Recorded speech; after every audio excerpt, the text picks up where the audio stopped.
We'll let it say it's starting. Boobies. And that's our cue to get started with, I believe this is episode 54. Did I count it right? I think we're on episode 54. Yeah. I'll tell you, this has been one of those weeks. I haven't had time to think through what we're going to talk about, prep much stuff. It's just been a busy week. And when I did have free time in the evenings, I was spending all of it playing Valheim, all of it. So Wow. I didn't set aside any time. I definitely haven't been playing it during my work breaks or anything. Like, Yeah, not during lunch hour. That's for no, sure. No, not at all. No. All right. Well, I'm Tim. I'm here with Dan, and this week, since Derek is not able to join us, our buddy Jeff is back. Thanks for having me. It's an honor to be here on the currently on Grinder podcast. Yes. Oh, Grinder. Fathers on Grinders. Minus the minus the All right, minus the Just to clear up any confusion, that is the current gen podcast. Don't listen to the crazy man. Although if you're watching this on YouTube, you see that Jeff is doing his part to fill in the role of our ex-bot, Derek, since he's out. And he's Stay tuned till around the 45-minute mark. That's when I start napping. Yep, he's got his Xbox plus Bethesda background going. Now that deal is finalized, we'll get into that a little bit later. But hey, I wanted to update you. We talked about food last week. I want to let you know I had one of those rare date nights you get with the wife once you start having kids. And we got to go to a restaurant called Lazy Dog. You guys ever been to Lazy Dog? There's a bunch of them. Not familiar. No. Sounds familiar, but I have never been. I don't know if they're already in Texas. So I think there's some in Texas, but I've literally never heard of it, so I'm gonna guess there are some actually. Yeah, it's a pretty good chain. They make some good food. I'm sad because they got rid of their pretzel bites, which they used some kind of beer cheese type of a dip with those, and they were delicious. But those are gone. I hate when they take away food. It's like, I mean, how much more effort is it to just hold on to these foods and then make them, just keep making them? Like, I don't understand. Maybe I might have been the only person who ever ordered their pretzel bites, but I used to get them every time I went. But they still have other good food, and the burger that they have they have a peanut butter and jelly burger, which is really interesting. They have one right in my city. Wow. I've passed this before. Yes, I recognize the logo. Yes.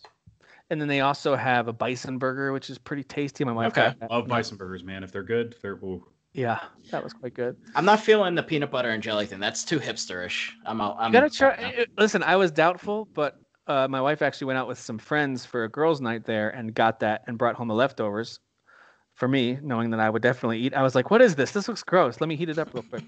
So I ate it, and it was pretty good. And the peanut butter and jelly was like more of a hint of it than it was really prominent. So anyway, it was good. But yeah, Lazy Dog makes some good food. That's where we had dinner tonight, which was fantastic. And then I did see some folks, whether it was in our Facebook group or people who just told me separately, that they got pizza after last episode.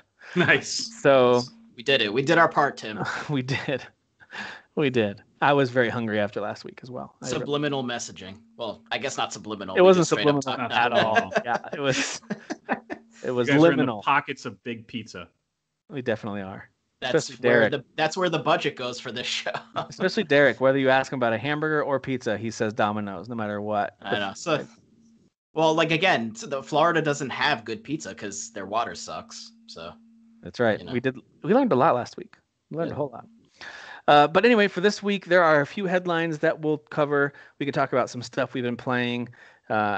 We could talk, of course, a little more about our adventures in Valheim because that's what I've been playing recently. But first, I wanted to let you guys know that because of my interest in Valheim, this survival action RPG open world game, I thought, maybe I'm into this genre. That's what I thought. Like, let me give some of these other games a shot. So Xbox Game Pass, not in addition to having a bunch of Bethesda games up now, which we'll talk about in a bit, I looked back through some of the games they've added, and they have a few survival type games, and one of them is called The Long Dark. I was like, all right, this looks cool. It's kind of set in Alaska. You want to survive the Arctic wolves attacking. You got to stay warm. It's first person. Oh, I've heard of this. Yeah. And the art style, it's on Steam. It's also on Game Pass on PC if you have that. It might be on Xbox too. I'm not sure. But so I fired it up. The art style is actually pretty cool. It's a unique kind of art style, very indie looking. It's all voice acted. There's actually a story you can go through. You don't have to just jump in and start surviving. There's a kind of a storyline that you're for one reason or another, you're in this little single engine plane that crashes, and then that's where your survival efforts begin. And right as I started playing it, I immediately realized, oh, I don't like this. I don't like this at all. Like, I'm not a Viking. I'm not, like. I didn't mind. Yeah, I didn't. I definitely didn't have any of the Viking stuff. It's one of those things where I wasn't. I understand that one of the reasons that Valheim is so popular is because it's hitting all these kind of cross audiences. People who don't normally like survival games like this. People who don't normally like building games like this, and people who, might not always like action adventure RPGs like. So there's kind of it's kind of meeting a lot of people in the middle. Yeah. That's why it's so popular. I think it's one of the reasons.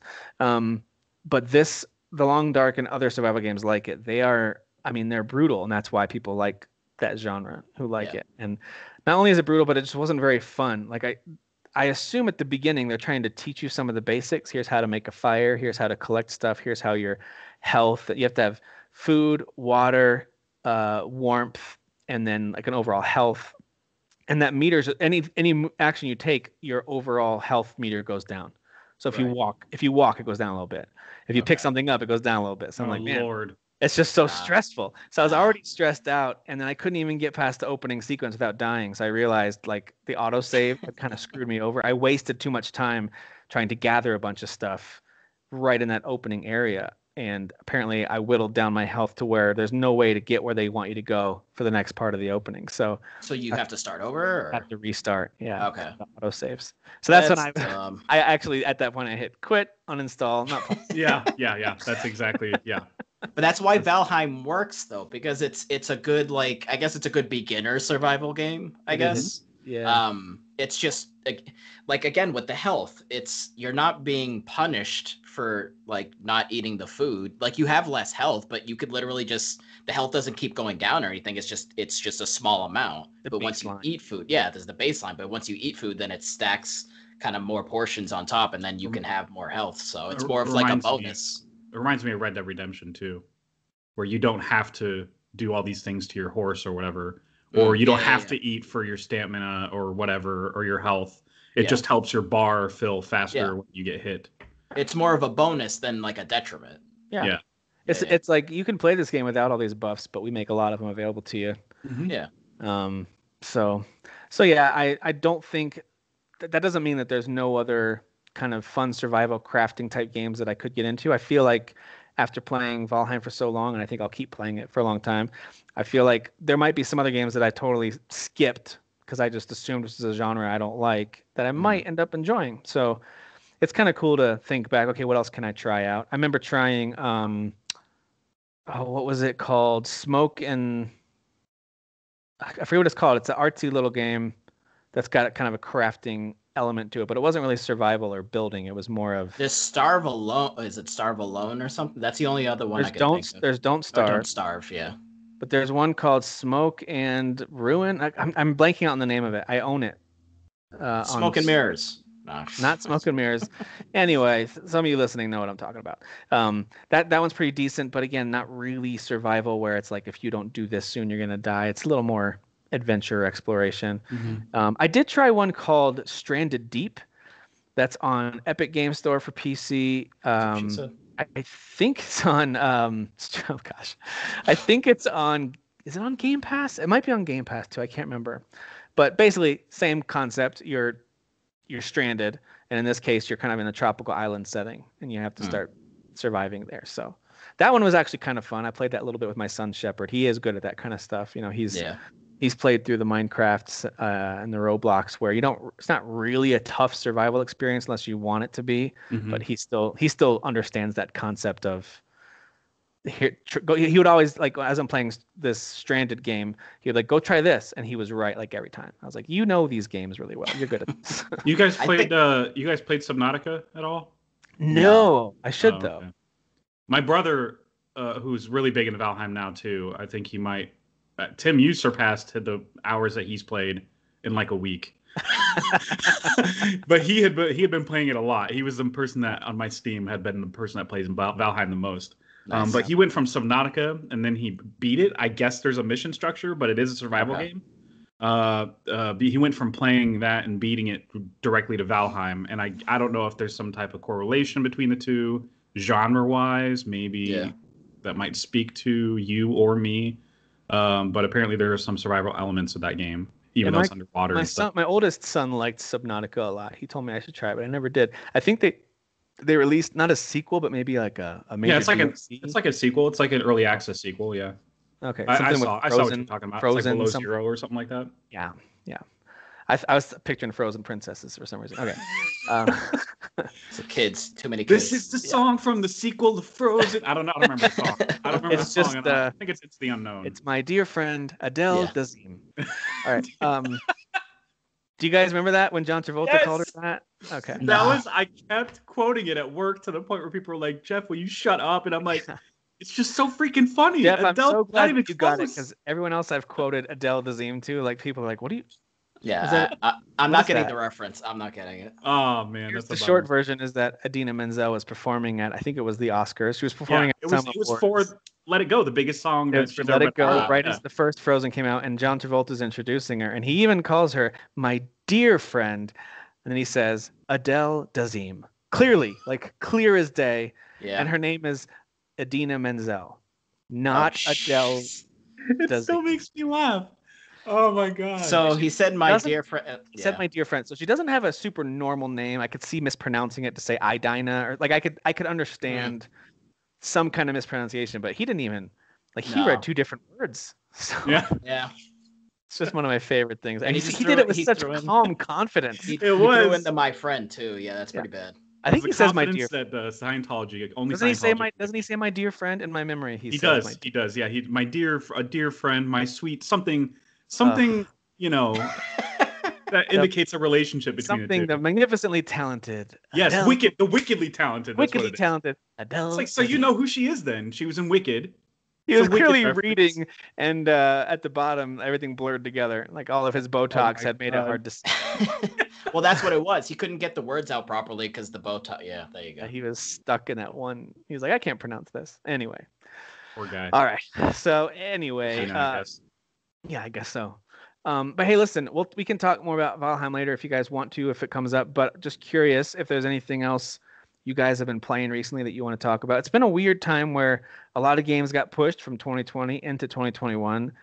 But I feel like, and I don't mean to be Debbie Downer, I know Tim hated on Nintendo a couple weeks ago, it just hasn't felt like a very full year of game releases so far in Q1. We're almost finished with the first quarter of 2021.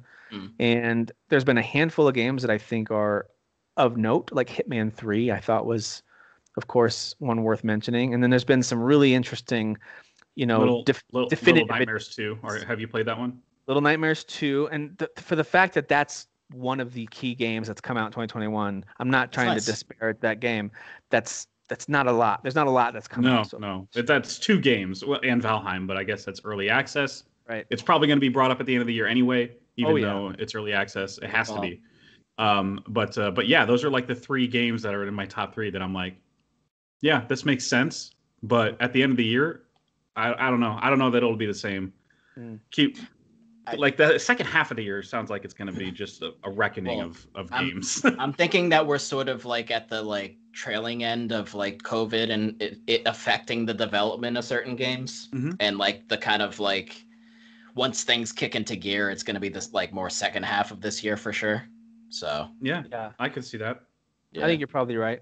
Well, to that end, I thought it'd be interesting to look at some of the top-rated games according to Metacritic that have released so far this year. Even though we're not quite to the end of Q1, we're getting close. So we'll just start at the top instead of picking a spot, and we'll just maybe do 10, 15, something like that. But do you guys know, without looking, so don't look it up, what do you think was the number one? What's the top-rated game, regardless of when it came out, and then what do you think is the top-rated brand new game so far this year? Grand Theft Auto 5. It's got to be Hitman 3 at the top of brand new, I would imagine. I remember reviews being very, very positive for that. I don't know. You are correct on that one. That one is at an 87 on Metacritic. Nice. Gotcha. Good. What was the other question? I think I misunderstood. What about regardless of whether or not it can, because that is not the highest rated game so far this year, but it is the highest rated truly new game this year. Other ones rated higher are not technically new this year. I don't know what that means then. Does it did it come out last year then? I don't understand. Could have. Yeah, could have. Could have. I mean, is it Grand Theft Auto? It's always Grand Theft Auto. They win everything. It is not. It's a Switch game. Oh. I feel like I should. Fall Guys. No, that's not right. It's not Bravely Default 2, is it? It is not. That one did not get very good ratings. It's a shame. It is Super Mario 3D World plus Bowser's Fury. Oh, yes. Currently holding that top spot at 89 on Metacritic. Nice. 89. Nice. After that, you have things like the Neo Collection and Neo 2 Complete Edition, all the variations of Neo that have come out across PC, PS5, and I think there was a PS4 version that was definitive. No, just PS5. Both Neo 1 and 2, their various complete editions and stuff like that they've released, have all scored quite highly. Those are all re-releases. Crash Bandicoot 4 and Control Ultimate Edition are both in the mid-80s that have both re-released this year. And then once you get past that, there's a couple of indie games of note that are in the 80s. There's Loop Hero, with an 84. What's the deal with that game? Yeah, so Loop Hero, I almost bought it. It was on sale for $12. I think normally it's $15, so it wasn't a big sale. I figure this is something that will be free on the Epic Store or on Game Pass, so I can just wait. I'm not in a hurry to play Loop Hero, but it looks interesting. It's got a weird combination of old school graphics with kind of some modern artwork to go along with it. It's hard to describe unless you go watch a trailer for it, but the actual gameplay, you don't do a whole lot. You just prep your hero as he does a literal loop around this area. Bosses are fought automatically. You just throw on equipment and upgrades and try to heal and things like that. But you don't actually do the battle. That's why the price is what it is. All right. Sounds like a mobile game. Yeah, sounds like a mobile game. Yeah, it's a PC game. It's on both. I think it's on Steam, but it's definitely on Epic Games Store. Might try that when it's on some kind of service though. Persona 5 Strikers scored pretty well. That was another pretty big release this year, right? Yeah. People are hungry for Persona. That one got an 84. Pedestrian, Jeff. Pedestrian did pretty well this year. Awesome. Did that officially hit Switch at Q1 or something? PS5. PS5. Okay, cool. It's a great game. I do want to play that one. Entirely crowdfunded, if I'm not mistaken, like crowdsourced, whatever the word is, where they did funding, like fundraisers for it or whatever. According to Metacritic, there's not a Switch version that they have. I think they want to release it, or the intention is to release it on Switch. I remember reading that somewhere. It feels like a Switch game. I think it's like PS4, PS5, and PC at the moment. It feels like it would thrive on Switch, I should say. It doesn't feel like a Switch game. It looks actually really good. I agree, although I am hearing that as software progresses and the Switch hardware is just falling behind faster than usual. Oh, that's a bummer. So it's struggling to run a whole lot of things that Switch Pro, Tim. Switch Pro. Yeah, I hope so. Little Nightmares 2 got an 83 on Metacritic, which is good. Great. Stressful game, man. Really good though. It's so creepy. It's so creepy. Oh man, running away from somebody, I'm like, oh no! It's so. You played the first one, right, Jeff? Yeah, a little bit. I didn't beat it though. Okay, so did you get to the restaurant part? Probably not. I can't remember. When did that come out? 2016, like 4 years ago. Yeah, 4 or 5 years. Yeah, it's great. Yeah. What I did play of it, but I'm really bad at beating games. I don't know. It might be ADHD. Who knows? I've gotten worse at it over time. I get distracted, and the games that end up just sucking my life away are games that don't really have a conclusion. Yeah, Valheim. Like Valheim or Rocket League or those kind of games end up getting most of my time when I really get hooked on them. But I'm going to channel my inner Derek here and talk about a game that's got an 82. It's called Littlewood. Came out on the Switch. So I think there's a couple of. This looks like a kind of a crafting, peaceful, maybe not Harvest Moon-like, but the art reminds me of a Harvest Moon. Anyway. There's a couple little games like that. Undermine, Sunlight, some smaller games that are getting low 80s. Yep. Nice. I'm surprised that Curse of the Dead Gods isn't up there because that's a really good game. I think that one's right at 70 something. That's I'll really look down bizarre. Here. So I feel like that game should scratch a Hades itch that a lot of people are not. So the other one that came out this year that I've really liked that will be on my at least kind of honorable mention list for sure at the end of the year is going to be Cyber Shadow. That game's really fun. Yeah, that's fun. I like that game. Yeah. Again, it's not like perfect. There's other games that have done this better, even in recent memory, but it's just fun. It's just a good, and it's hard. It's a tough game. Yeah, that one's tough. That one's more like a rapid whatever speed play type of game a little bit. There's a game called, it's spelled like Olija, but it's like Olia is how it's you were saying something about yeah.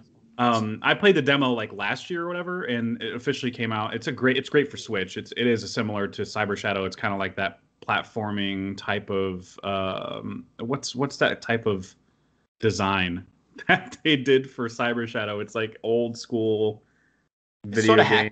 Hack and slash. I mean, it's like old school hack and slash. It reminds me of Ninja Gaiden a little bit. Side-scrolling, yeah. Mm-hmm. Yeah, it's a side-scrolling like 2D, whatever you want to call it, 2D platformer. There's like a really cool like supernatural element to it. Like you get this spear that you can just like throw and allows you to teleport to certain platforms. And, I've heard good things about it, and I've heard monsters are tough and the bosses are tough. That's a fun game. Man, I played this game called, it's an early access though, but I played this game called Rustler on Steam. I don't know if you guys have seen it there. Wrestler? Yeah. In parentheses, they put in the title Grand Theft Horse, because it is quite literally a medieval Grand Theft Auto, but it's like Rustler GTA. Or Rustler. Oh, Rustler. I thought you said wrestler. Okay. Rustler. I'm not that. No, Jeff says wrestling. He said I don't have a regional accent, do I? Vince McMahon. Wrestling. You're fired. Rustler though is like it's quite literally top-down GTA 2 era. Okay. But it's medieval. Oh, that's interesting. And they didn't change the tone, so like everything that you see is very modern, even though it's a medieval. Like some of like the signs and stuff are hilarious. Man, I'm trying to remember specifics now. It's going to drive me crazy that I haven't touched it recently to give you guys examples. But when you load up into it, you'll notice immediately how ridiculous it is. Dude, you've got me so sold on this game. Let me look at this thing. It's so ridiculous. Okay, let me read the description to you from Steam here. I just looked it up on my phone. Oops, it's reloading. Okay. Become a medieval thug in a crazy open world action game full of pop culture references. Mm-hmm. Complete insane quests, kill heroes, steal horses, fight guards, rob peasants, listen to some bard music, and much more. Yes. All packed in old school gameplay style. And the reviews, and I do like the way Steam does this, they'll tell you like it's overwhelmingly positive reviews or this is mostly positive. Yeah. So that's the Steam audience is pretty tough. They can be pretty tough. They really are tough. There are games that I've seen on there that I'm like, oh, I like that game, and it'll say like mixed, and I'm like, yeah. Wow. So it's the Grand Theft Auto 2 version of Red Dead Redemption, more or less. But like the pop culture, not Old West. It's like medieval. They use a lot of the same language. Medieval, yes. They use a lot of the same language that GTA uses. Like, it's really funny. And the first mission I had, I jumped out of it because I didn't have the patience to realign my play style to a top-down experience. I was just like, whatever. I'm not patient enough for this, so I just jumped out. But the first mission is like go steal a horse or whatever, and as soon as I did, it's like GTA, where it's like the cop. You have like sirens, even though there's no freaking sirens in that era. They have like red and blue, and you're getting chased by like cops. On horses, and I got killed like immediately. It was a nightmare. This game is it's $25 in early access. It looks really interesting. I'm gonna give this game a look. But it's by funny. The guys. It's really by the team that made 911 Operator and 112 Operator games. I never played those, but I remember seeing them on various stores. But it's kind of a smaller developer. But interesting. Rustler. I really thought you said wrestler. Yeah. If it was wrestler and I was bragging about it, I would be like, man, I would be on cloud 9 if a good wrestling game came out. Oh my god. So would I. Right. So would I. So I think I talked about this already, but I'm going to mention it again. When you said wrestler, I was like, oh man, I really want that WWF old school, like the old CHQ games to, or I'd be okay if they just decided, hey, we're going to use the same engine, the same approach to the combat, the way grapples work, the way hits work, like make a game that kind of operates the same way. But because currently it's way too convoluted. It's like press this and then you got to press this and then you got to press this and maybe you'll do a suplex. It switched developers too. So now it's like with some group, some developer that's like I think they're kind of new, or at least they've never made a wrestling game before, so it's like now they just stuck the property with like these new guys. Well, the WWE 2K series, I mean, it flops so hard because I think you're right. Somebody, either the developer closed or something, or was sold off, so there's nobody there to like make the games anymore. They have to kind of establish a new relationship. But I do know that AEW, which is WWE's current competitor, and they're kind of new. They're like a 2-year-old promotion. They are working with somebody that used to work on the No Mercy games to make a No Mercy-esque wrestling game. I love it, man. Let me make my own character and then let me go Dude, play. For real. Yeah, I still load up and I still have that stupid character that, oh my God, I look so stupid. And the entrance is like Val Venus or whatever. Hello, ladies. And he's like doing sex gyrating. Yeah. Oh my gosh, that game is still funny. That game holds up even though it graphically doesn't. I also love when it goes to like the story mode and it shows them holding the mic, and of course they don't have good animation, so they're just going like this. Yeah. Like, and then they'll say underneath it'll say like, "I'm gonna make this a no disqualification match," and then all of a sudden it just fades away and then the match starts. Yep. Oh man. Anyway. Man, I miss games that good because there was a boom around that time. Not just of people being interested in wrestling, but like WCW had a game right before that by the same developer that was really good. They had 2 games. NWO Revenge, I think, and then they had 2 of them. Yeah. Before that, it was like World Tour was actually like the one that was like, oh, this has promise, but you couldn't do a whole lot. But Revenge took it to the next level. Yeah, exactly. And then No Mercy was like, oh, this is blew the doors. Oh, WrestleMania 2000. I forgot about that one. That was right before. They made 4 that I know of that I thought were really, really great. Yeah. I think they had started with Japanese wrestling. The Fire Pro Wrestling was their first game. And then that would explain the transition. When they transitioned into WCW, they first included a bunch of Japanese wrestlers in it.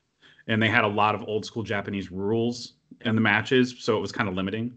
Yeah, one of the development teams, I think, was called Aki, A-K-I, and they had a guy called Aki Man. They had created things like that. That's right. Yes. Yeah. Yeah. That sounds so familiar. Oh my God, that's bringing me back, dude. Yeah, I'm going to fire up that N64 emulator tonight. So, Curse of the Dead Gods was at an 80 for its highest ranking. Okay. The other ones were high. Yeah. I did fire it up and play quite a bit of it. It's a challenging game, so you're gonna die early and often. According to Derek, it's been better than Hades. So I wouldn't go that far, but it is good. It is good. It's up there. I mean, it should be praised by the same people that like Hades at least. It's creeping into the 70s, Tim, and we know that Derek loves games that are in the 70s. So. It's true. He loves swimming in those 7s. If it's up at 80 though, he's probably gonna hate it now. So here's something that came out that I only know about because of the I think it was the Giant Bombcast guys who talked about this, is the Blizzard Arcade Collection. And it's on PC, PS4, Switch, and Xbox One, or at least it's going to be. I know for sure it's on PC. It doesn't have a ton of games. So it says Arcade Collection, and oddly, these aren't even arcade games. It's kind of back to like to me, it's more like Super Nintendo collection. So here's the games that you get on there. There's 3, and you have multiple versions of each of them. You've got Blackthorn, which if you guys haven't played this, it's just one of the coolest Prince of Persia-esque. I'm talking old Prince of Persia esque adventure games, and it's got some stealth elements to it. Basically, you're this mercenary captain who's on this alien planet, and the enemies are very much like the orcs you later see in Blizzard games like Warcraft. So the enemies look a lot like those orcs, but they have a cool mechanic where you've got a shotgun and you can either face left or right because it's all in 2D, and you can also hit up to hide in the shadows, so you kind of go invisible when you walk by. Other games since then have used that type of mechanic, but I thought that one was really cool, and I liked the design on Blackthorn as well. Lost Vikings is also in this collection, and then Rock and Roll Racing. So those are the 3 quote-unquote arcade games, although I don't think any of them had an arcade version. I'm going to be honest with you, I never played any of them. Not a there single you go. one. Yeah. There you go. $30 seems like a lot, though. Is it 30? Games. I didn't look it up. Is it 30? I think it's 30, which seems like way too much. But I mean, Activision for you. So yeah, but this is a great one to look for on a sale. So even someone like myself, who I loved Blackthorn, I remember Lost Vikings vaguely, and I kind of want to try it again. I don't remember I remember seeing the cover of Rock and Roll Racing. I just couldn't tell you if I liked it or not. I can't remember playing it if I did. So anyway, they do have some of the multiple versions for some of these, I believe, like Super Nintendo version or Sega version or something like that. I think they have something like that. So anyway, it's a cool thing they put out. That's got a 79 on Metacritic. Some other games of note from this year. You mentioned Olija or Olija, however you pronounce it. They say it in the game like Olija, like Okay. with a weird, I don't know, whatever. That's also got a 79. It's pretty good. Which is, that's not bad. It's not bad. Bravely Default 2 comes in at a 77, which I'll take it. Should be in the again, 50s. That is All not, right. All right. That is actually 77 is actually quite good. I think Don't be a Derek. Metacritic has things kind of at that green score until you get below 75, I think is their cutoff. Oh, I thought it was below 70. And then Medium has a 76. That's another game of note from this year that some people loved. Other people like me I thought Medium was fine. It's and decent. Then other people hated it. I really thought I would like it way more. God, I don't know, man. It's just a little tedious. It looked like it had really cool vibes and a cool premise, but then like I think people need something, like they need combat or some sort of like something to do in a game, and it just seems like you're kind of just moving around and sneaking around and experiencing the environment, and that could be boring to people. I would imagine. I agree.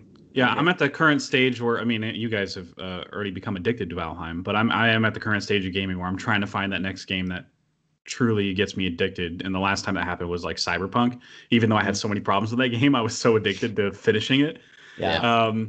So I'm still waiting for that next game to sink its teeth in me. And Valheim is great. I enjoy playing it with people. I played it with Tim like a little bit. My brother I played it with more.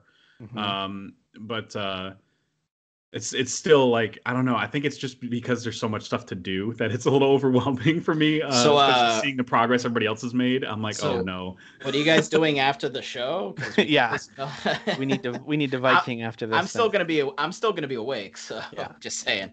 So it's interesting because I actually didn't anticipate anything really hooking me till maybe Monster Hunter Rise. And after playing the demo, I can confirm it looks like it's going to be great. But I do wonder, like, will I not kind of be in the mood for a Monster Hunter when it comes out? We'll see. Like, maybe I'll love it and get totally hooked. So there really wasn't. It is a lot. It is a lot, and you have to really be dedicated. Like, you have to be all in to get into a game like that. The main reason I haven't played one of those. And they've become much more. The level of entry is way easier than it used to be. Like, they've really made it mass market friendly, so it's not as scary as it used to be in terms of just understanding it all. But there's still a lot. So I didn't really expect much this year, and I've played some little games here and there. I've tried out. I played through the Medium, which I consider kind of a smaller games because it's a shorter experience. That was good. Cyber Shadow was good. Hitman 3, one of my favorites already for this year, but not a super in-depth experience. I kind of flew through it. I actually replayed all the levels already, and it's great. I love it, but there's just not a ton to it. And I've already played the first 2 games, so maybe at some point I'll decide I'm going to do a run-through of all 3 Hitman games, and that'll be fun. I think there's a ton of value in that game. It's just it didn't hold me for more than maybe like a week. It kept my attention, which was cool. I liked it. Valheim just caught me way off guard. I just saw people talking about it. I saw some of the screenshots, and I was intrigued by the kind of, I think the developer describes it as kind of like it's a PS1 type visual to some of the pixelated stuff that they use. But then they use lighting effects from modern day and some more modern effects, but then some of the visuals are more old school. And it just kind of caught my attention. It was $20, and people were talking about how it's the survival Viking game that everyone's always wanted, and it's, easy level of entry. And I forget exactly what it was that made me pull the trigger, but I was like, all right, I'll try this. And as soon as I started playing it, I was like, uh-oh. I had that really where I thought, uh-oh, I think I'm in trouble. I think this is all I'm going to play.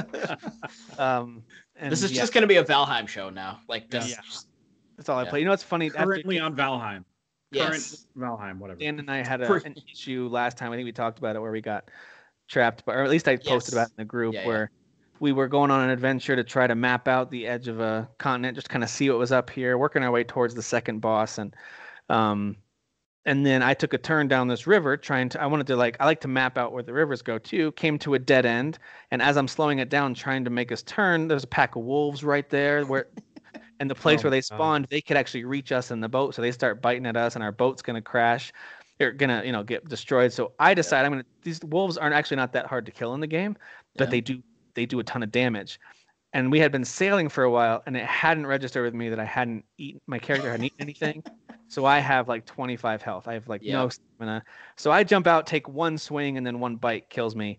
And so I'm dead. And then Dan has to run and escape. I had to survive. He survives, goes back to my dead body, grabs my stuff because I brought materials to make a portal with me on that trip. So he goes back to the forest, sets up a portal, and that helps me avoid having to walk a long way. So little adventures like that have been a lot of fun. And then after that, actually, I thought, hey, next time that whether Dan and I are playing or when Jeff can join us, or Jeff, by the way, your brother's welcome to join us too. That could be fun to have a group of us. I wanted to map out some stuff so we weren't just kind of aimlessly picking a direction and going. So I figured, hey, I'm playing this game a ton anyway. I'm going to go ahead and I'll sail around a few local islands. So I was sailing around this one island, and apparently the way that this one generated a biome or an area that is much higher level than me called the Plains. So I'm sailing along. I all of a sudden noticed the color on the little map changes to this kind of tan, light brown color. And all of a sudden, how it tells you where you are and the music changes. It said plains and the music changed. And I was like, uh-oh, I better turn around. So I wasn't on land, so I didn't think anything of it. And I just slowly start to turn. And then all of a sudden I see this little bug coming across from the plains. It's what's called a death skeeto. You guys have probably heard about these things. So this infamous death skeeto from the plains actually came out over the water where my boat was, and I start sailing away at full speed. And the death skeeto isn't giving up. It's still chasing me. It stings. It kept hitting my boat the way my character was sitting.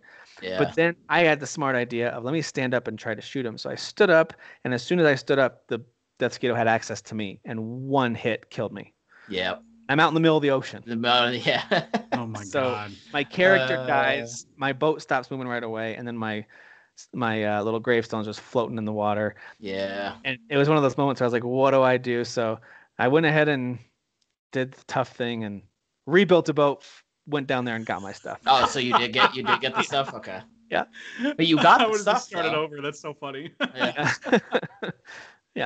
So, but to me that was frustrating in that moment. But that's the closest, in my opinion, that this game gets to being punishing. Like they give you tons of ways to not actually suffer a lot when you die. Like even if you die multiple times, it's not like all your stuff from the first death you had goes away. It all is sitting there waiting. It's not a Souls game. It's not a Souls game, right? And it's not like most of these other survival games. It's pretty forgiving. So I hope they keep that. I hope it's not just for the early access. I think that's what they want to go for. I think they want that accessible survival game. So that's probably why it took off, honestly. Because survival games are niche, honestly. For me at least. Same it really depends on the type of game it is, but most of them just don't click with me. I just get so frustrated with some of the mechanics and not dying all the time. So this has to be why it took off, because of how forgiving it is. And I think so. I mentioned it before, but even just the simple fact of being able to repair all of your things without needing any resources at all. You just click the repair hammer button and it just repairs everything. You're like, all right, cool, I'm good to go. That's awesome. And what I do like too is there's about 60% of the game maybe right now available to early access people. Maybe not in terms of the way the game will play, but in terms of what you can explore and the enemies we'll encounter, maybe 65%. About 60%, because there's 5 of them and there's going to be 9. So there's 4 more biomes for them to uncover. Each of those will probably have their own boss. There's going to be a lot more. Each of those will likely introduce some sort of new material, which means new things to craft, which means new things for building. So I'm very excited also that not only am I enjoying this now, there's so much right now, but also I have a lot to look forward to. Let's say that I kind of get to a point where I feel like I get it and I've experienced it. I'm going to play something else for a while. As soon as they roll out an update, like, all right, here's the next thing for Valheim, I'm going to jump right back in. So that's why I'm really excited about this game. I feel like this Yeah. is going to be my on again, off again game all year. But I actually it's the new have played Rocket League. I have played something else, but I didn't want to cut you guys off if you wanted to say something about the old Viking survival game. Go ahead, please, then. No, I mean, we discussed last time, Tim, like kind of possibilities, like how I think it would be super cool if you could like literally build a whole town and then like they start throwing NPCs out there and you can like kind of recruit them, and you can even make like, that'd be rad. You could even make like it like a side quest, like maybe they need something from you, and I mean, not make it just simply a fetch quest, like actually maybe try to make it interesting, but you know, stuff like that to kind of like earn it, you know. I want them to fill the world with like that kind of stuff. So then like, because again, that's why I don't care about Minecraft. Like, cool, I'm building things. That's great. Like, what do I do with those things? What do I do with these buildings that I just made? Like, no one's living in them. Like, what's the point? So. Yeah, and I think this could suffer from that, especially if you don't have a group to come and enjoy the stuff you've built or to build along with you. And I've kind of experienced that in my solo world where it's like I just recently built a really cool castle that has a big pit around the edge of it. So, because I've been getting attacked by waves of enemies a lot now that I'm getting a little farther into the game, they start to send waves of, if you're at your base for a long time, that's usually when it triggers. If you kind of are just at your base to reload and then head back out, nothing will happen. But if you're inside your base for a while, it'll say either the forest is moving and the animals will attack you, or it will say the ground is shaking and then a bunch of trolls will come attack you. And that's been pretty rough when you're not ready for that one. Yeah. Or it'll say there's a foul smell from the swamp, and I've had the swamp creatures all come at me. So, which I think is cool. I think it's cool. They don't. I like that, but on the other hand, if you're just building peacefully, it can be pretty annoying. Thankfully, there's not a ton of them. They're not that difficult to beat, and if you die, you're right by your spawn location. Yeah, not the end of the world. But it did help me figure out some smart ways how to build defenses. So, and I proved that they worked because right after I finished this whole big protection around my castle, I'll show you sometime. It's really took me way too long. But now that it's all up there, trolls attacked and they couldn't reach my walls to even swing on them if they wanted to. So they come and they kind of bump and get stuck, and then they walk back into the forest. Nice. So it's pretty sweet. I like it. It's pretty sweet. So I am definitely enjoying that. But I have also recently jumped into finally I can play one of the best games of 2020 according to some of you. That's Spider-Man Miles Morales. Oh yeah, but not on PS5 though, right? I am playing on a PS5. Oh wait, yeah, you did get one. Yep, you and. I'm the one moron. No, I'm kidding. I'm a moron. It's me. That's so I'm hurtful. actually more mad at Sony than anybody. At this stage, it feels like they don't want everybody to have one. They just want to sell them. But they keep advertising it, which is just mean at this point. Yeah. But anyway, I did start Miles Morales, and I put it in. I forget which mode. It's whatever the default mode is. You can do the combined one. There's a combined one. Yep, I saw that. But I went ahead and just went with the default for now at 30 frames per second, where it's the full resolution and the ray tracing, all that stuff. Fidelity mode. Fidelity, thank you. That's what it's called. And of course, it just looks unbelievable. It looks so good and really fun to play. So I'm not too far into it. I played it for about an hour and a half. No, yeah, about an hour and a half. My kids were watching it too because it's pretty much like a movie. It's like watching. Oh, it is. Yeah. A new Spider-Man movie, and they already love the characters and like tell us next time you play because they're just gonna watch and/or take some turns swinging. Dude, it's gonna break their heart. It's gonna break their heart, Tim. Swinging around the city is a lot of fun too, of course. But I will say this, and I'm only a little bit into it. I know I've got more things to unlock. Whatever else, it is more of a. It's a better version, but more of Spider-Man 2018. It's not a bad thing. I loved that game because I also fired up the remastered version, and I was reminded right away of why I liked that game so much. Dude, yeah. And Miles Morales is also, it's that, and it's more than that. I understand right out of the gate, you already see some things that are different, but it's also mostly that. So I stand by where we ended up ranking it. It got a nice ranking, I think, in our Game of the Year, but it didn't. Yeah. I don't think it shouldn't have gone any higher, and I'm glad it landed where I think it landed at like 5th maybe or 4th. That's about right. I mean, though. I think. I'm offended, but it's fine. You're not offended. You're only offended about Final Fantasy. That's true. That's true. Sorry to bring that back up, but yeah, really digging that. I also played some Astro's Playroom, which I think I might have talked about. That game is just adorable and gorgeous, and I love free. it. And cool. Free. Yeah. Yeah, which is cool. Yeah, That's it's free to me, with the console? Yeah, it's already installed. Yeah. Nice. So even as you do all the setup stuff and then you first log in, and my first thought was, all right, let me just start all my downloads and I'll play a game later. You can actually play Astro's Playroom right away. So you can start all your downloads, but then that game is already ready to run, which is really smart that they did that. And so I was able to play it, and oh man, it's not only is it gorgeous, like it looks really, really great, but it's just so charming and such a great walk down memory lane with all the PS1, 2, 3, 4, and everything in between, all the little devices they've released. They're all artifacts that you can find and you gather in this big kind of museum. And it's got 4 really well-made worlds to explore. I think maybe more worlds than that, but 4 main worlds to explore. It's great. It's really, really great. It's nice. Yeah. Yeah. And I also played a little Destruction in the All-Stars and didn't love it, but I didn't hate it. I understand folks who like it.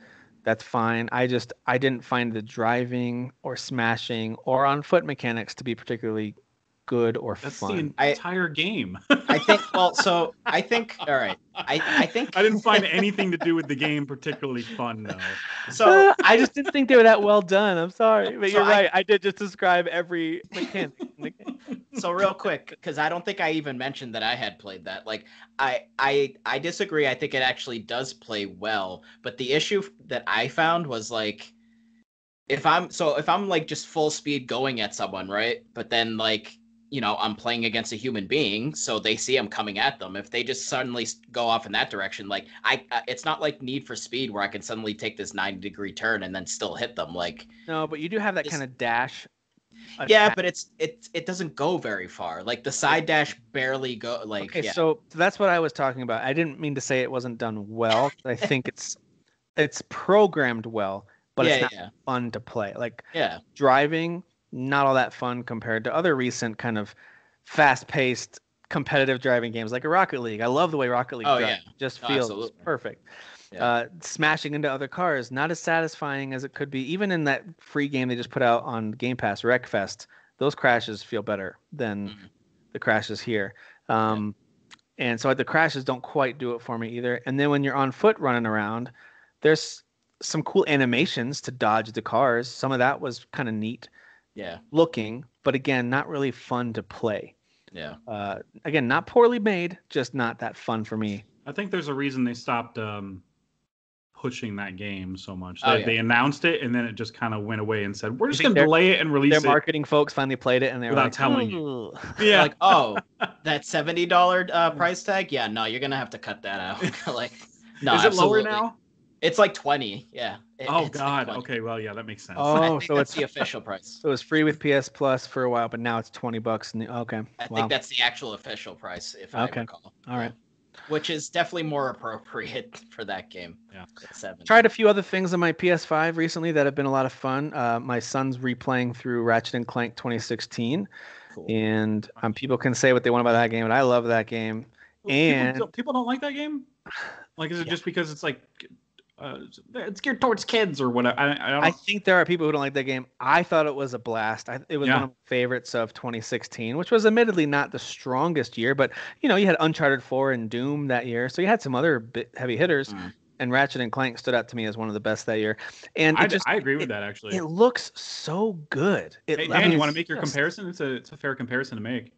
You want to make your it looks just like a. Oh, you're talking about Kingdom Hearts, right? Pixar movie? Pixar. Which literally has Pixar movies in it, but that's fine. That's fine. Doesn't look the same though. Which is why it was so Clank, though, looks to me when I was playing it, I was like, this is like Pixar. So hold on, you know what? Kingdom Hearts 3 was just released on PC. I bet it looks just like a Pixar movie though. It could, graphically speaking.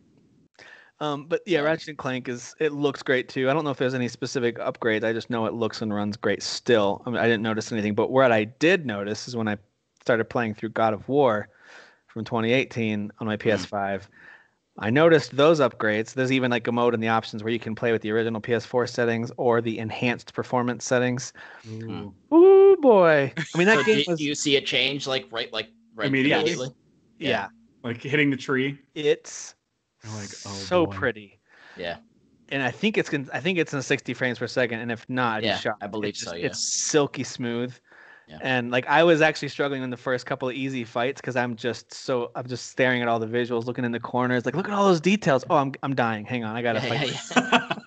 Boy, freaking love that game, dude. That game I've played so probably 3 times. Oh, did you? Okay. Yeah, dude, I just love that game. Not did you do all the Game way through, Plus? but like, what? Did you do New Game Plus? No, I did actually. Surprisingly, I just never touched New Game Plus until I want to say it was recently. I started doing New Game Plus because I didn't know what it like. I assumed it just meant it's harder for some reason in my head. No, I thought you keep all your stuff over. But you can carry all your stuff over. Yeah, I found that out like much later, embarrassingly. Okay. But I really need to. But at the same time, I've since replaced my regular PS4 with a PS4 Pro. Oh. So I have no. I didn't transfer any of my saves over, so I have to completely beat it again. So I'm still like halfway through it on the PS4. The cloud. Don't you have PlayStation Plus? I do, but for some reason it just didn't carry over. I think you might have to upload it first, or was that just Spider-Man? The Spider-Man process to carry over saves was weird, but I figured it out thanks to some help from a few folks. Yeah. But I was gonna say with God of War, I started the New Game Plus. It brought my save over pretty seamlessly, which was great. But it is very weird starting with incredible armor and slight spoilers for the game, but in the original game when you first start, you don't have chain blades, and they're notably missing because he's got bandages around his arms where the chains used to be. And that's actually a pretty big part of the story as some major things happen, and then the only way to save someone that's in trouble is he has to go back home and dig up these weapons from this past. Such an awesome moment. One of my chaos. One of my favorite moments from that story of that game is when he goes back and gets those, and then the enemies attack. Dude, that's one of my favorite video game moments ever. Like, it's like the literal ghost. It is straight up an past, action movie moment. Like the way the music swells and how cinematic it is, and when the camera goes over his shoulder and he's exiting his house and there's enemies and you're like, there's the blade. Oh man! But then when you start using them, because that game is so different feeling from the smash on the square button from the previous games, where it's like square, square, square, triangle on a lot of the original God of War games, and now it's much more methodical and heavy, and you feel more powerful. But you don't feel like the same arcadey God of War that you were before. Because he's not like leaping into the air, because you can kind of do that like uppercut move back in the day. I was worried when I got him. I was like, this isn't going to feel good. And then, of course, I started using them, and I'm like, okay, these are amazing. These are fantastic. So they nailed it. But anyway, all that to say, because those moments are so key, and when you start this game out, New Game Plus, you have those and everything else. You've got all your gear. So I thought that awkward. Let me go get the blades I already have, or whatever, or the chains I already have. In the cutscenes, he still has just his bandages, especially because they highlight those sometimes, and he's like rewrapping them or whatever. Yeah. But and then when the game starts, full big old whatever blades I had that were all upgraded, they're glowing with like flames on them or something. Yeah.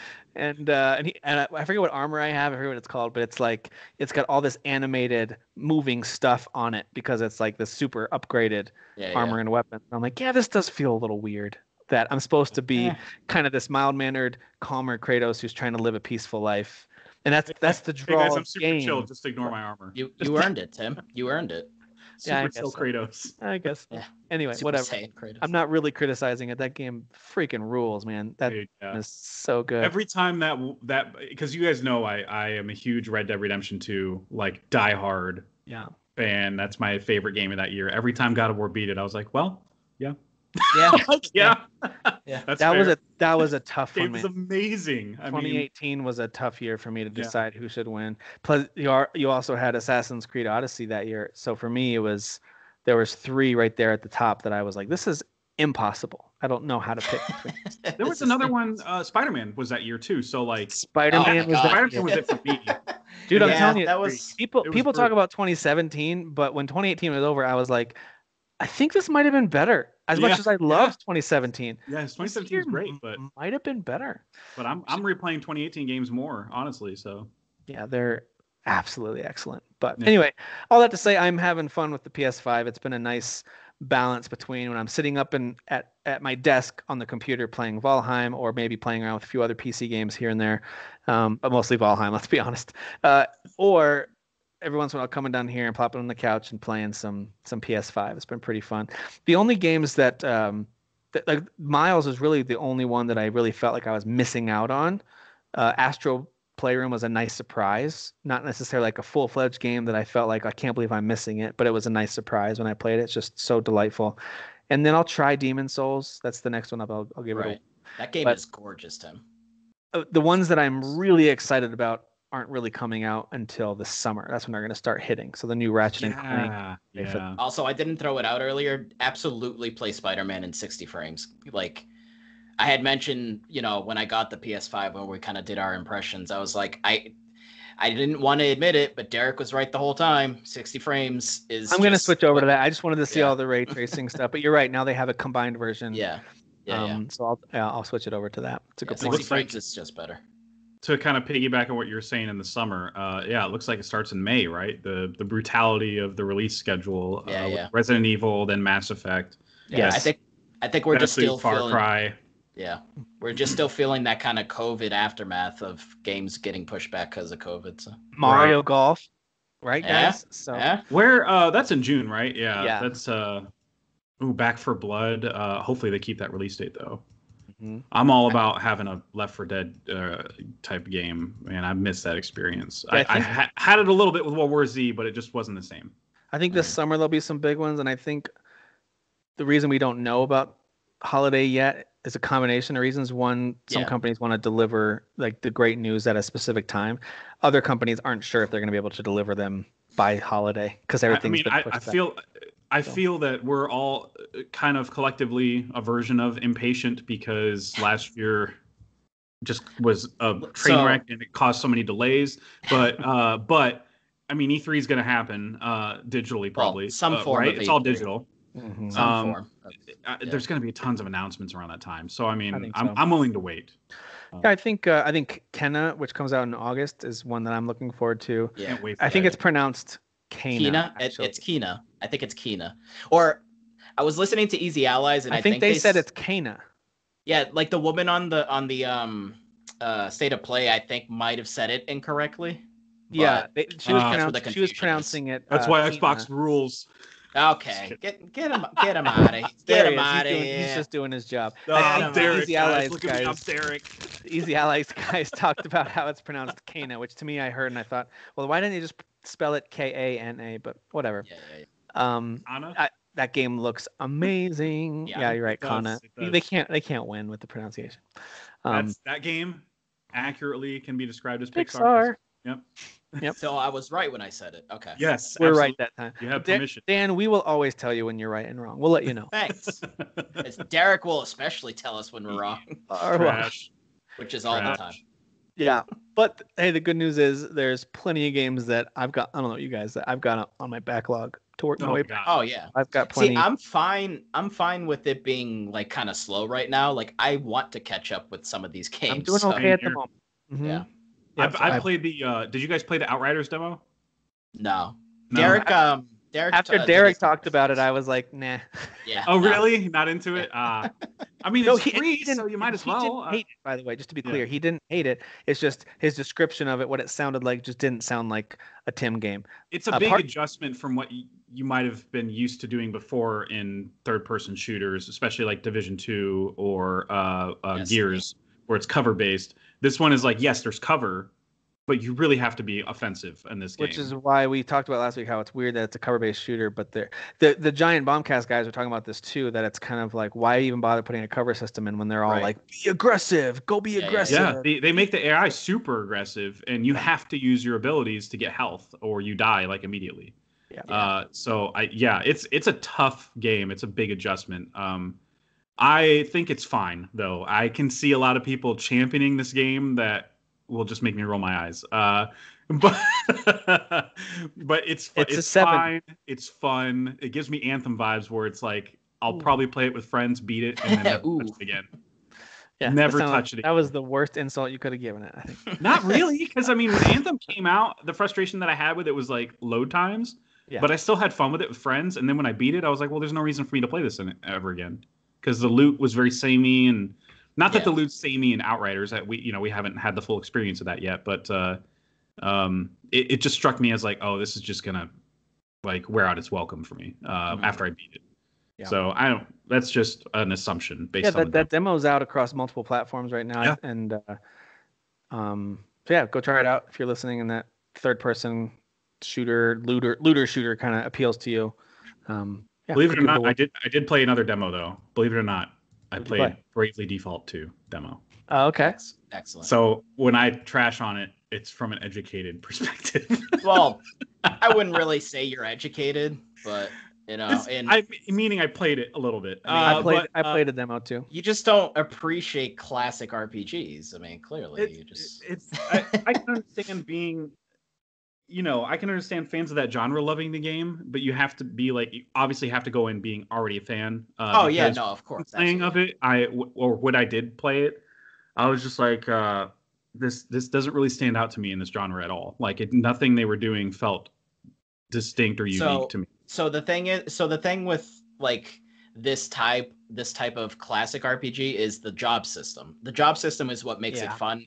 As you get way deeper into the game, there's so many jobs that when you mix them together, so you'll have a main job of say warrior, right? But then you can do a sub job of a white mage. So then technically you just made yourself a paladin, so to speak.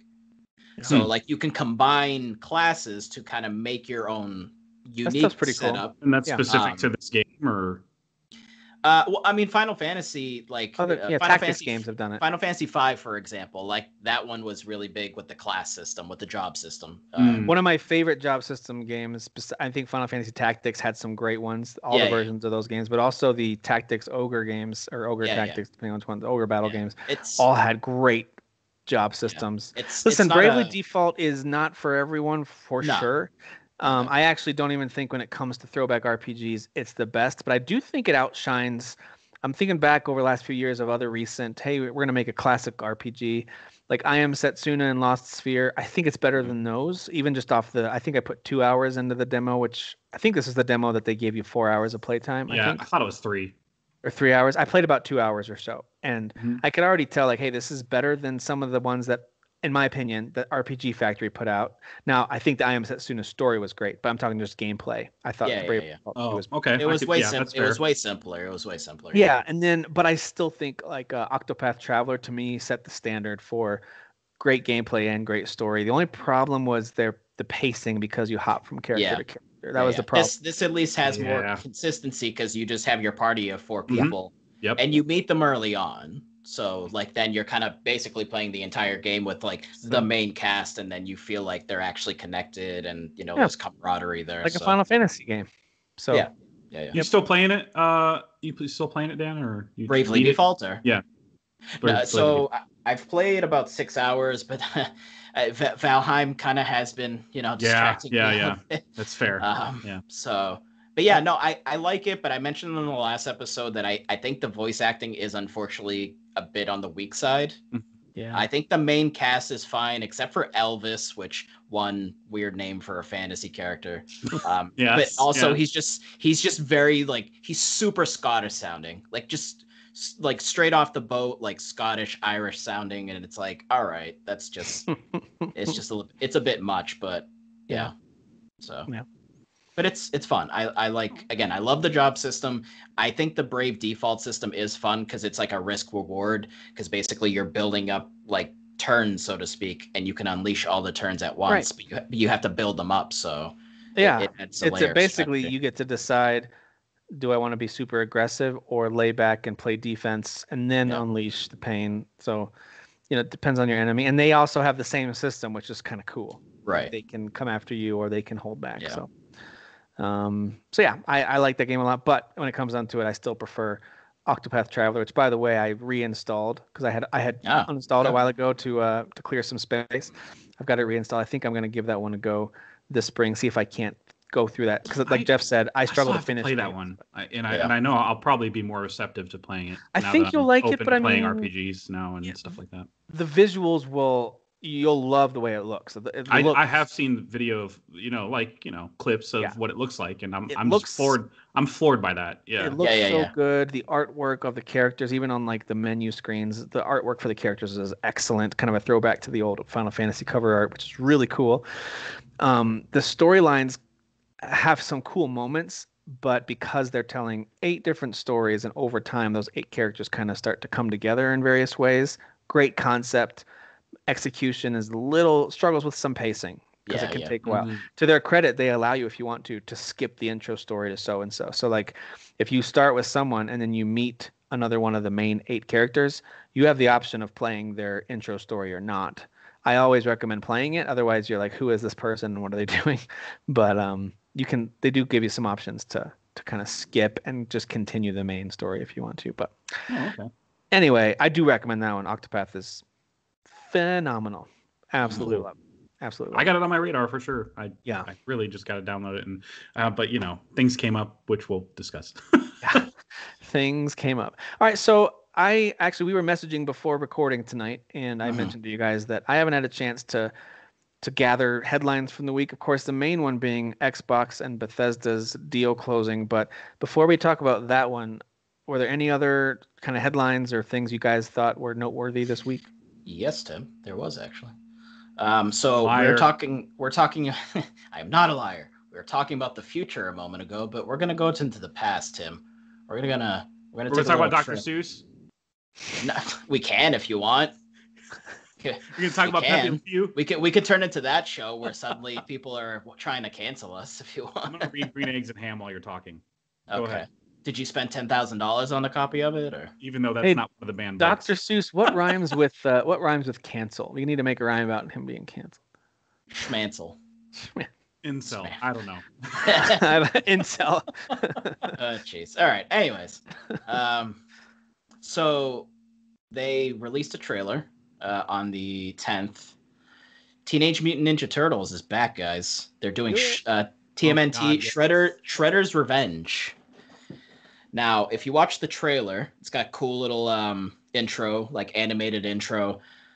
They redid the old 90s Ninja Turtles cartoon theme song. It's a little weird. Like the guy singing it is singing it in a kind of weird way, but it still gave me a lot of nostalgia. That's I was still feeling it. Sounds like, Dan. That's what people sing. Yeah. Okay. No, this sounds really bad. All right. It sounds bad. But I know you're not used to people singing. No, I am. I just also like screaming because I'm aggressive. By the way, have you guys ever? There's a great Tom Papa bit where he explores where singing must have come from. Like who opened their mouth and started making a noise at one point in history. That sounds familiar. Yeah. Yeah, it's a great bit. I wonder who started screaming first. They must have just been really angry or upset about Cavemen did. Yeah. So it's actually being done by the team that did the Scott Pilgrim vs. the World game.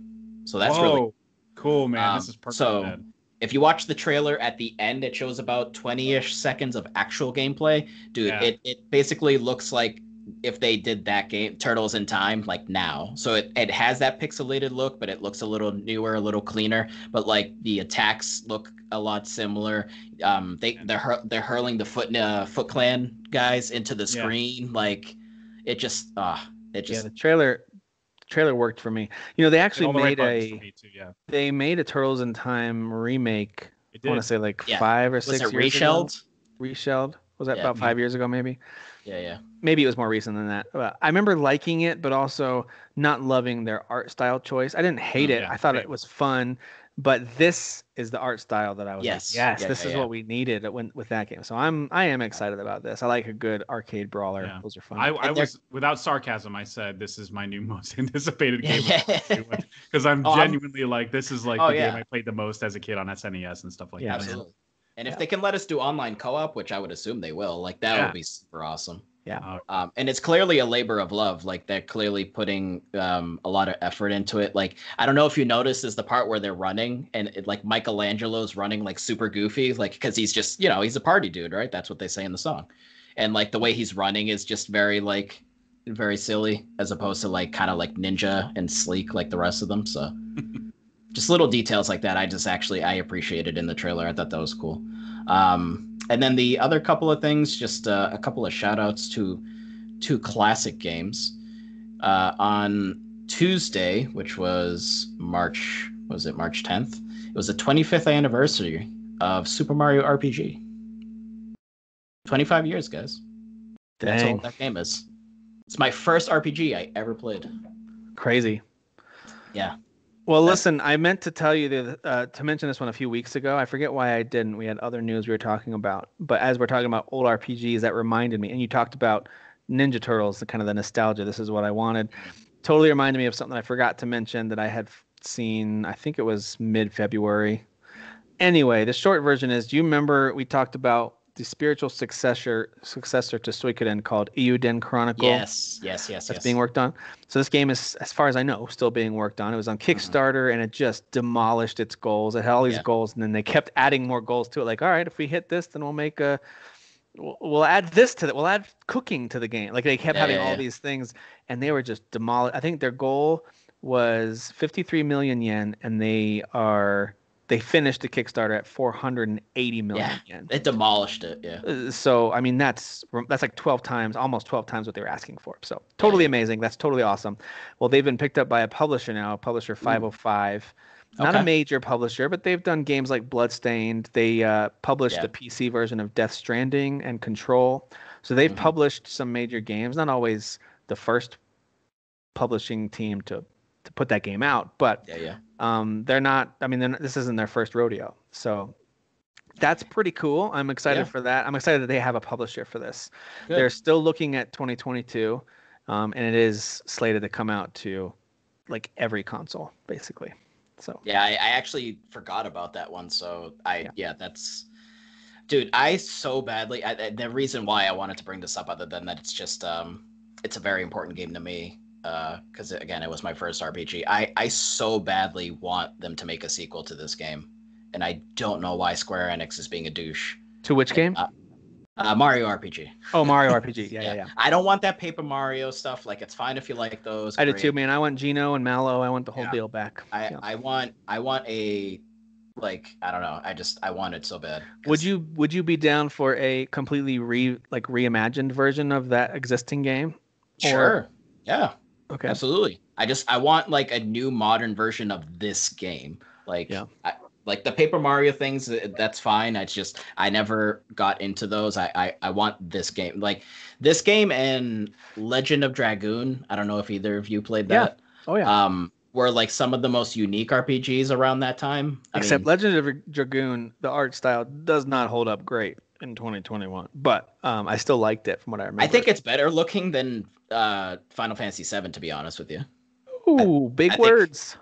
I think it's, well, the character models aren't like as blocky as Seven's, so that's true. But I just think they had like some of the most unique combat at the time. Like you actually interacted in the fight, you know. In order to do more damage, you would hit like the attack button at certain times, and it would kind of add more damage to the base attack. So yeah, I love that game. But speaking of RPGs, the 26th anniversary of the greatest, or one of the greatest RPGs of all time, yesterday was Chrono Trigger. So that game is 26 years old. Man, we've talked about two of my top favorite games of all time in the last few minutes. Chrono Trigger and Suikoden. Suikoden 2 specifically was my favorite. Man, Chrono Trigger. Where the hell is there a sequel to that? Well, Chrono Cross was pretty good. Chrono Cross, fine, but I'm saying another one, Tim. By the way, Chrono Cross was underappreciated because people wanted it to be Chrono Trigger 2, and it really wasn't. It was like, we're going to give you some loose ties to the Chrono Trigger world. There's all that time stuff, right? So there's time stuff. There's actually a character named Glenn in Chrono Cross. That's a bit of a crossover with Frog from Chrono Trigger, but not really. It's a little more like hints and Easter eggs than it is a direct sequel. That being said, on its own as a standalone game, Chrono Cross is absolutely amazing. Oh yeah, and the music is excellent. The music is phenomenal. Back in the PS1 days, had some of the best looking cutscenes. You know, it was all about those cutscenes that they could put on the FMVs. The FMVs. That's right. Yep. Absolutely. Yeah, that game. Yeah, I think if they did like I'm trying to think, take like Dragon Quest 11, like take that engine and make a Chrono Trigger sequel or Chrono Cross sequel, or just whatever, a Chrono game, a new Chrono game. On board with that. That engine with Chrono series, phenomenal. That would be fantastic. So on board with that. Yeah, Chrono Trigger still holds up, by the way. I have fired it up as recently as last fall, just for fun, as I was reorganizing some DS and 3DS stuff, making sure I still had everything, because sometimes things go missing. And I saw that DS cart, and I was like, oh, sweet. So I popped into my 3DS and started playing it a little bit, and I was like, man, this game's still so good. It's still holds up. The story. The DS version is the way to go, by the way. Even over the Super Nintendo version. So. Yeah. Like the story is like still like phenomenal. Like it's very well written. With the like 12 characters, endings depending on what yeah. Yeah. Yeah. It's just that game is just we need more of that, Tim. Totally agree. Well, you know what else we need more of? We need more first-party games for Xbox, and maybe we'll get them now that the Bethesda deal is final. I remember Dan and others were holding out hope that, well, it's not really final, and so maybe it won't be final. Well, it's gotten its approvals. I mean, and now they've sealed the deal. It got the approval. I think the last one was from the EU, whatever commission needed to approve it. I'm not sure. Yeah. There's clearly there's no oversight on this on the American side. That's for sure.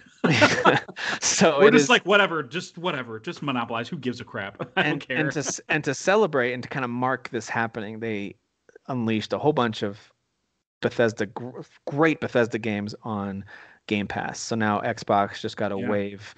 That's what I'm talking about with the when you mention Octopath Traveler being great. I'm like, well, I'm probably not going to be able to play that because of Game Pass being upgraded with all these Bethesda titles.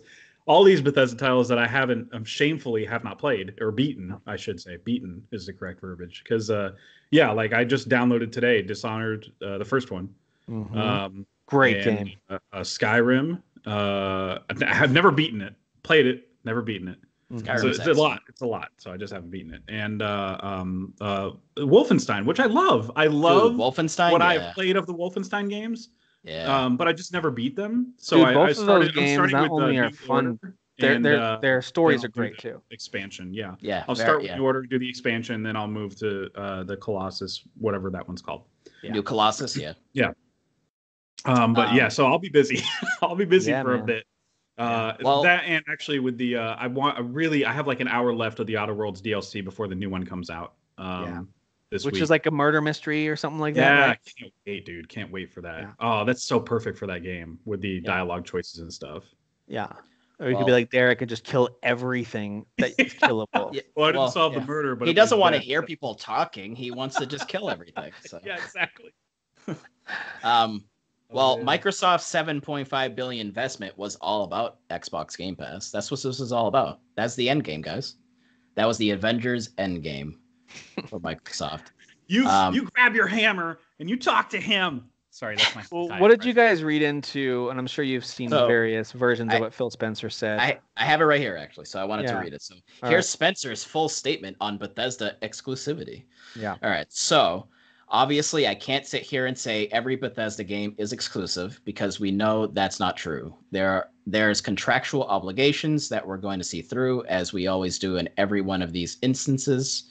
We have games that exist on other platforms, and we're going to go support those games on the platforms they're on. There's communities of players, and we love those communities, and we'll continue to invest in them. Really, you love those communities. I mean, really, you love them so much. But notice how he's not saying any of the competitions. Yeah, exactly. Names, whatever. And even in the future, there might be things that have contractual things or legacy on different platforms that we'll go do. But if you're an Xbox customer, the thing I want you to know is that this is about delivering great exclusive games for you that ship on platforms where Game Pass exists. That's our goal. That's why we're doing this. That's the root of this partnership that we're building. Yeah. End quote. So I'll tell you what I hear when I.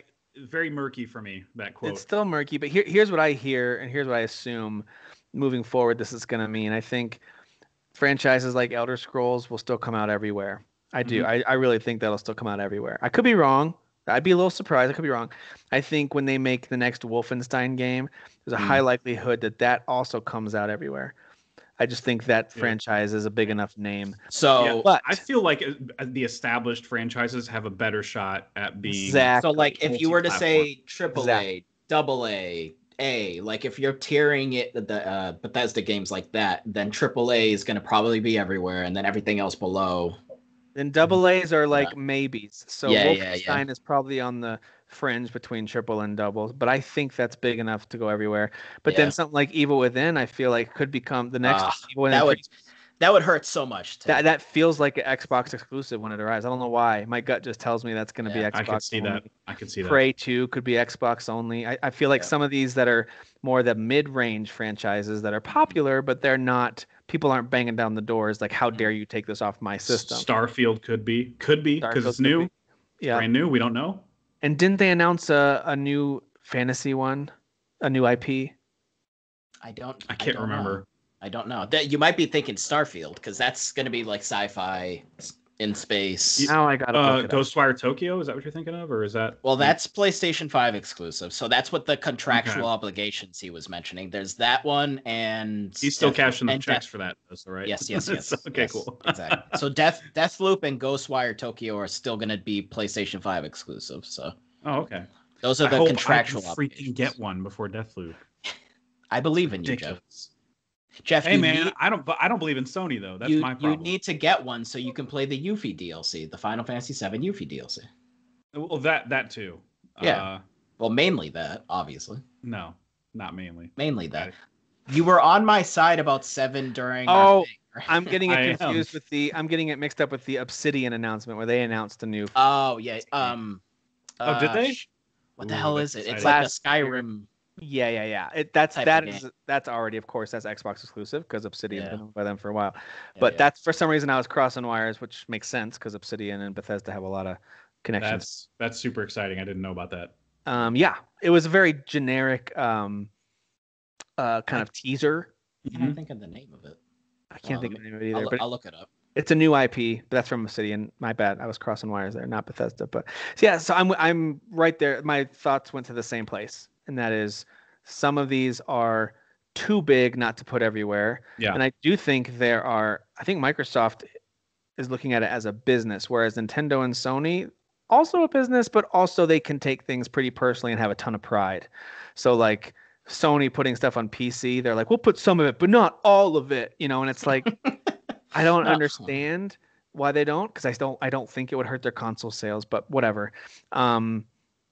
And I think some of that's just kind of their pride. And I think Microsoft is much more of, hey, let's crunch the numbers. If we release this across all platforms, let's analyze the console sale impact that we're going to lose and the software revenue impact we're going to gain.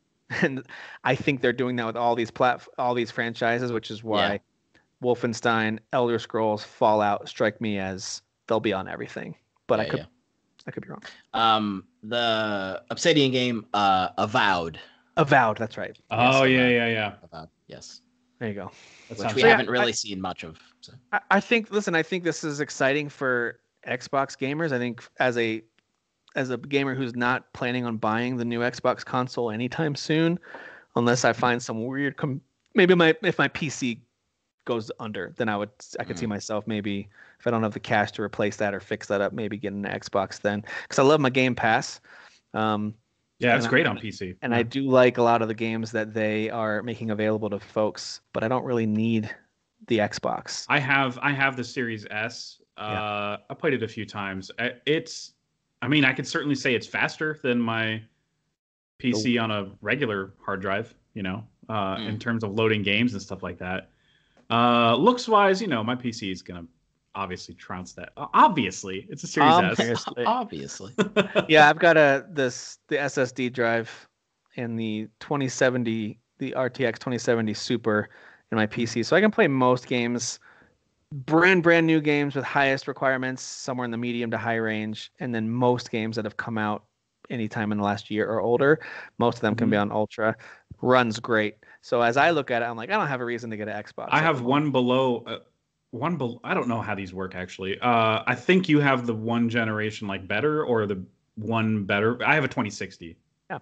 Yeah. So we both have something that's capable of RTX or ray tracing. And so I can play most things too. Yeah, basically. The medium was a struggle for this computer for some reason. Okay. I just couldn't find the right settings without getting a lag of some kind. So I just moved to Series S. My graphics card did get hot with that one. It didn't overdo it, but the way my setup is, I can just kind of put my hand up against the side of the tower to kind of feel like how hot is it getting? Because like I might start feeling like, wow, the room's getting warm. Like it's just getting really hot. So I just feel I'm like, so medium really was cooking that GPU pretty well. Most other ones don't do too much. Sea of Thieves after a long time can start to warm it up a bit. But yeah, medium. Oh, you're playing on. I didn't even realize that you're playing on PC. I played that on Series S with you guys. It looks real pretty on the old PC. I bet, dude, because it already looks pretty on Series S. I was very surprised. And and I get like 70 to 80 frames per second. It just looks really good. Yeah. Sorry, Derek. We're talking about games that you hate today. Let's talk about Valheim. I'm Derek. Yeah. So listen, this is a big deal for Microsoft, and we've said it before. I feel like we said it like 6 months ago. Acquisitions are great, and it's all very exciting. Now do something with them. Like they've got so many studios in their like if they had this giant factory and they keep adding these new sections where they can build new products, awesome. When will those products become available? Like how long do you need to keep developing these? As the Sony pony of this show, obviously, I mean, like, listen, obviously we're adults here, like console wars aren't really a thing. That's stupid. Like I'm all for Microsoft finally being like, hey, the whole like trifecta of like Forza, Gears, and Halo, like let's expand beyond that, you know, like make new things.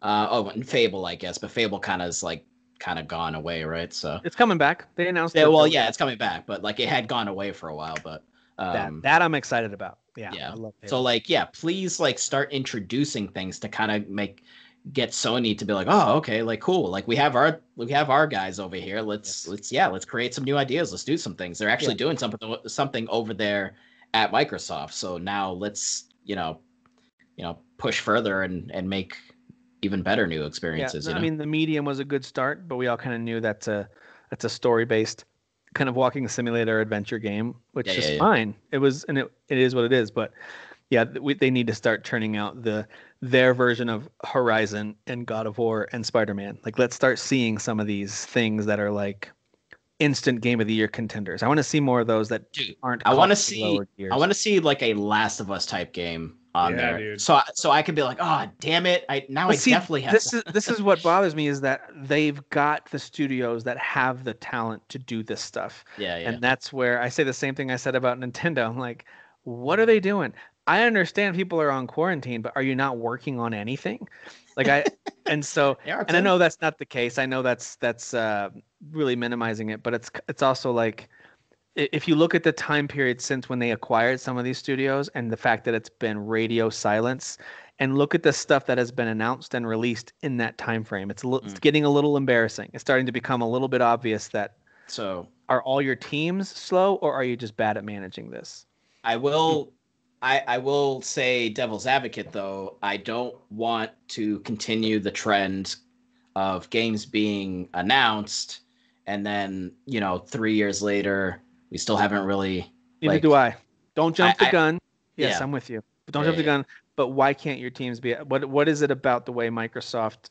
I don't know if it's Microsoft, but I can only point at who's in charge of all these developers. Yeah. What is it in their leadership style that isn't creating such bad efficiency? Something about Sony Studios, they take a long time to make big, awesome games. Horizon was not a short game. God of War wasn't a short game to develop. I'm not saying that it should be no time at all, but I still feel like they're moving way faster. There's some kind of efficiency that Sony's developers have that Microsoft's don't. The efficiency is some crunch, and then also, people complaining about, the work environment, and then that starts becoming so you're saying it's a news headline on the other side. All right, fair enough. Perhaps. I mean, all this stuff with Last of Us 2, like people complaining about that, kind of what was going on. I'm not saying I want that. Like if you're right, if that's the case, if all the Sony studios that are way more efficient, it's just because they're overworking people and they're making them bring their kids in to help do stuff. All right, that's fair enough. Get to work, kid. That reminds me of something you can do in that game Frostpunk, where you're like trying to help this society survive in the freezing cold winter. And you're the ruler of this kind of nation or whatever, this new community, and you get to pass laws. And one of the laws you can pass is a child labor law. where you're just so short of workers, you need to commission kids to help gather materials or work in factories or whatever. It's one of those things that it can increase your city's efficiency, but your popularity starts to go down. Anyway, that just reminded me of that. Hey, got to be done. Yeah, you know what? And I don't want to sound like a broken record. I do understand that quality products take time. I totally understand it, but we should do this maybe next episode or an upcoming episode. Let's get out the calendar and look at when these companies were acquired and start looking at what was the last game that they launched.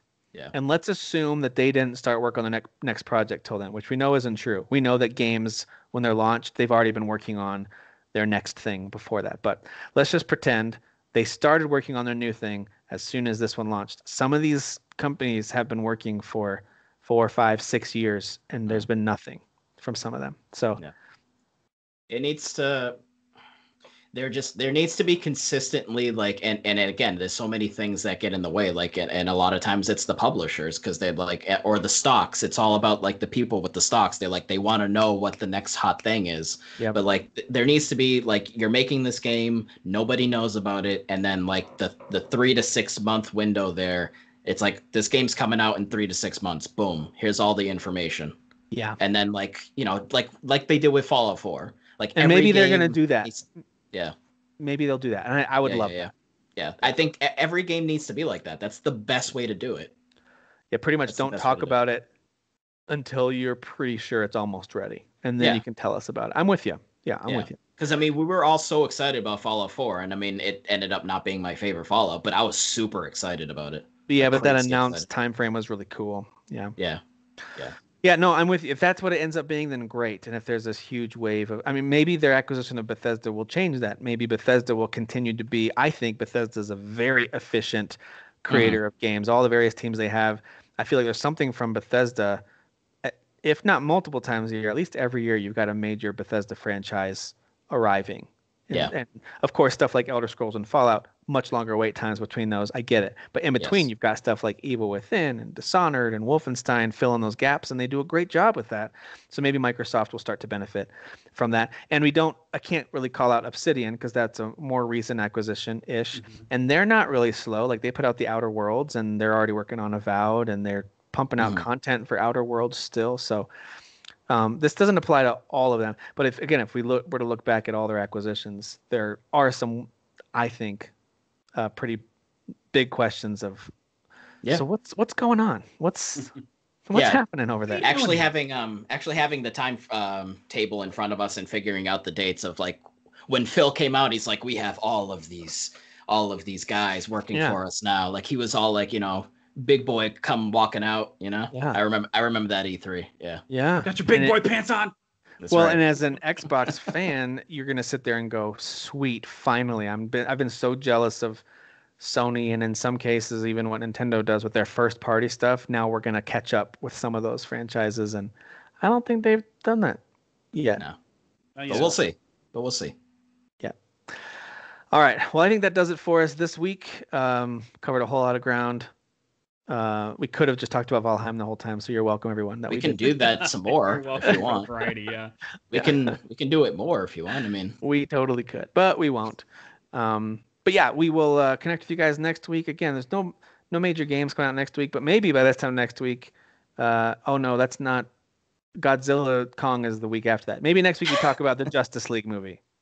Oh, actually, Square is doing a Life is Strange / I forget what the other thing is. Announcement on the 18th, I believe. So hopefully, hopefully, as long as we get to talk about Balan Wonderworld a lot more. That's all I want to. Oh God, dude, I was legitimately excited about that, and like that thing is hot garbage. I played the demo; it's disgusting. It's horrible. It's pretty atrocious. Yeah. So like a nightmare. That Square presentation, not just Life is Strange, but like it's something else. Some Tomb Raider anniversary announcement. I don't know what they got planned there. Okay. Maybe for next gen stuff. Maybe Final Fantasy. The entire trilogy probably for next gen. I would imagine. No, there's something else that they were gonna do. It needs to be Final Fantasy 16, Jeff, or I'm setting the entire world. They already announced the slate though. No, but I need more. I need more. They're not gonna talk FF16. Do you think? I'm telling you, that's gonna get its own event. I'm telling. Well, yeah, that's true. It could. I'm telling you, it's coming out this year. It's coming out this year. That'd be cool. I'm willing it That into trailer. existence. That trailer was wicked. I would love for that game to come out this year.